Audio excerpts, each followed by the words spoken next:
नमस्कार। आज समाचार पत्रों की सुर्खियों के साथ मैं फरहीन। प्रधानमंत्री मोदी ने मन की बात में जताई साइबर धोखाधड़ी पर चिंता, जागरूकता पर जोर। साइबर ठगों तरीका समझाया, कहा कानून में डिजिटल अरेस्ट जैसी कोई व्यवस्था नहीं। इससे निपटने के लिए तमाम जांच एजेंसी कर रही राज्य सरकारों के साथ मिलकर काम। पीएम के मुंह से अपना नाम सुन भावुक हुए गौरीनाथ।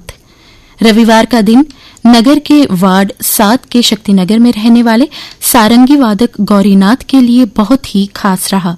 वह उस वक्त भावुक हो उठे जब उन्होंने रेडियो पर चल रहे मन की बात कार्यक्रम में पीएम मोदी के मुंह से अपना नाम सुना। मन की बात कार्यक्रम सुनने के बाद सारंगी वादक बोले, आज कला और कलाकार को मिला सम्मान। उधमपुर के वार्ड 7 के हैं ये निवासी। उपराष्ट्रपति ने कहा, देश अंतर्राष्ट्रीय स्तर पर एक ताकत के रूप में उभरा है। दनखड़ में युवाओं से अपने अंदर राष्ट्रवाद की भावना भरने का किया आह्वान। प्रधानमंत्री मोदी आज स्पेनिश मस्कट पेड्रो सांचेज के साथ गुजरात के वडोदरा दौरे पर जाएंगे, जिसके लिए पूरे शहर को एक अलग अंदाज में सजा दिया गया है। प्रधानमंत्री मोदी आज वहां C-295 विमान फैक्ट्री के साथ साथ कई सारे विकास परियोजनाओं का उद्घाटन करेंगे। विमान की डिलीवरी में स्पेन की भागीदारी, 48,000 करोड़ रुपए से ज्यादा की विकास परियोजना, करोड़ों की सड़क परियोजना का शिलान्यास। 70 वर्ष और उससे अधिक उम्र के हर व्यक्ति को कल स्वास्थ्य बीमा की सौगात। प्रधानमंत्री मोदी करेंगे शुरुआत। 4.5 करोड़ परिवारों के 6 करोड़ लोगों को लाभ। पोर्टल या आयुष्मान ऐप पर करना होगा पंजीकरण। सफल अमरनाथ यात्रा के लिए सेवा प्रदाता सम्मानित। उपराज्यपाल मनोज सिन्हा ने श्री अमरनाथ यात्रा के सफल संचालन के लिए सेवा प्रदाताओं की सराहना की। यात्रा विविधता में एकता और भाईचारे का देती है संदेश, कहा उपराज्यपाल मनोज सिन्हा ने। 78वें इन्फेंट्री दिवस पर बलिदानियों को नमन। सेना ने चिनार युद्ध स्मारक श्रीनगर में दी श्रद्धांजलि। सीडीएस सेना प्रमुख सहित अन्य सैन्य अफसरों ने अर्पित किए श्रद्धा सुमन। पीएम मोदी ने एक्स पर दी श्रद्धांजलि।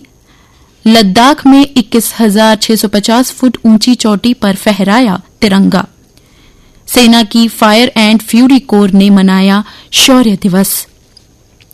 चीन संग विवाद के निपटारे के बाद ही सीमा प्रबंधन व स्थिरता पर होगी बात, कहा विदेश मंत्री जयशंकर ने। विदेश मंत्री ने कहा, सैनिकों की वापसी और गश्त से जुड़े कुछ मुद्दे अब भी सुलझाना बाकी।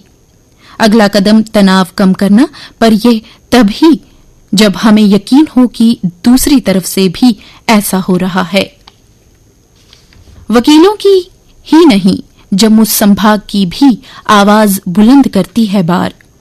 जम्मू में एम्स, आईआईटी, अमरनाथ, जमीन विवाद व महंगाई जैसे मामलों को लेकर उठाई आवाज।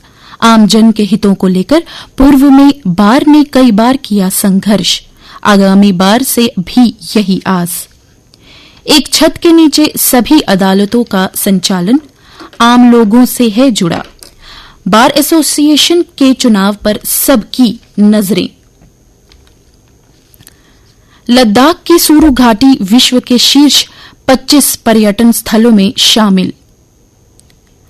नेशनल जियोग्राफिक ने लद्दाख की सुरु घाटी को दुनिया के शीर्ष 25 पर्यटन स्थलों में नामित किया है।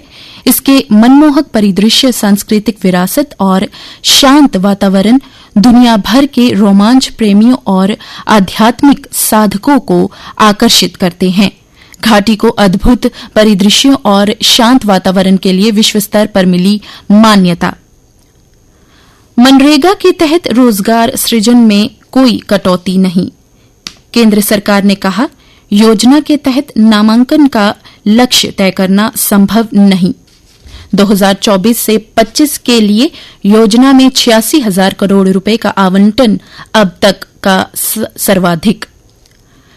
आरबीआई गवर्नर शक्तिकांत दास को अमेरिका की पत्रिका ग्लोबल फाइनेंस ने शीर्ष केंद्रीय बैंकर का पुरस्कार दिया है।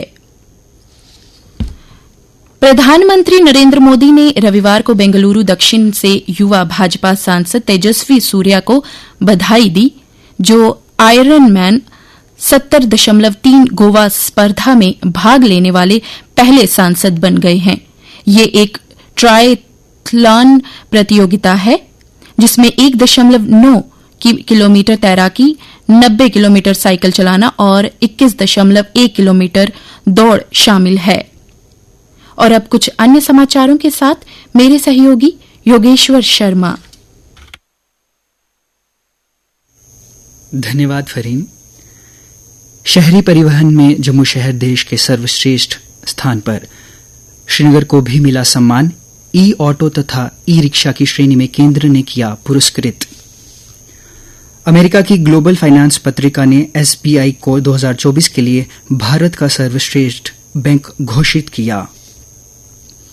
कल से 6 दिन तक सजेगी त्योहारों की रंगोली, गुलजार होंगे बाजार। खरीदारी व बुकिंग साथ साथ नए पुराने चांदी के सिक्के, मिट्टी से लेकर चांदी तक के लक्ष्मी गणेश की मूर्तियों से सजी दुकानें। जिला पुलिस की ओर से शहीद पुलिसकर्मियों की याद में रविवार को बाइक रैली और मैराथन का आयोजन किया गया। मैराथन हरि निवास जम्मू से शुरू हुई और महेशपुरा चौक व आंफला से होते हुए हरि निवास में संपन्न हुई। श्रीनगर की डल झील में पहली बार महिलाओं के लिए पहली पारंपरिक नौका दौड़ आयोजित की गई। इसमें 150 से अधिक महिलाएं शामिल हुई। इन महिलाओं ने सभी बाधाओं को पार कर महिला सशक्तिकरण की मिसाल कायम की। स्वास्थ्य एवं चिकित्सा शिक्षा विभाग जम्मू में dental surgeon doctor Ritesh Gupta को जियो वर्ल्ड सेंटर मुंबई में आयोजित कार्यक्रम में क्लिनिकल डेंटिस्ट्री में उत्कृष्टता के लिए राष्ट्रीय पुरस्कार से सम्मानित किया गया। खेल समाचार। कप्तान सोफी डिवाइन के शानदार ऑलराउंड प्रदर्शन की बदौलत न्यूजीलैंड ने भारत को दूसरे महिला वनडे मैच में 76 रन से हराकर 3 मैचों की सीरीज में 1-1 की बराबरी हासिल की। प्रधानमंत्री नरेंद्र मोदी ने लाइव शतरंज रेटिंग में अर्जुन एरिगेसी के 2800 रंग पार करने को अभूतपूर्व उपलब्धि करार किया। बता दें 5 बार के विश्व चैंपियन विश्वनाथन आनंद के बाद एरिगेसी 2800 ELO रेटिंग को पार करने वाले केवल दूसरे भारतीय हैं। टेबल टेनिस खिलाड़ी मनिका बत्रा क्वार्टर फाइनल में चीन की कियान टियानी के खिलाफ हार के साथ फ्रांस में चल रहे WTT चैंपियन टूर्नामेंट से बाहर हो गई हैं। इथियोपिया के योमिफ केचिल्चा ने महज 1 सेकंड के अंतर से तोड़ा पुरुषों की हाफ मैराथन का विश्व रिकॉर्ड। जम्मू कश्मीर ने मिजोरम को सीनियर महिला T20 ट्रॉफी के मुकाबले में 110 रन के अंतर से पराजित कर शानदार जीत दर्ज की। आइए अब आपको मौसम का भी हाल सुना दें। मौसम विज्ञान केंद्र के अनुसार आज प्रदेश के कुछ हिस्सों में बारिश हो सकती है। कल का अधिकतम तापमान 31 डिग्री तथा न्यूनतम तापमान 19 डिग्री सेल्सियस रिकॉर्ड किया गया। आज सूर्यास्त 5:46 पर तथा कल सूर्योदय 6:45 पर होगा।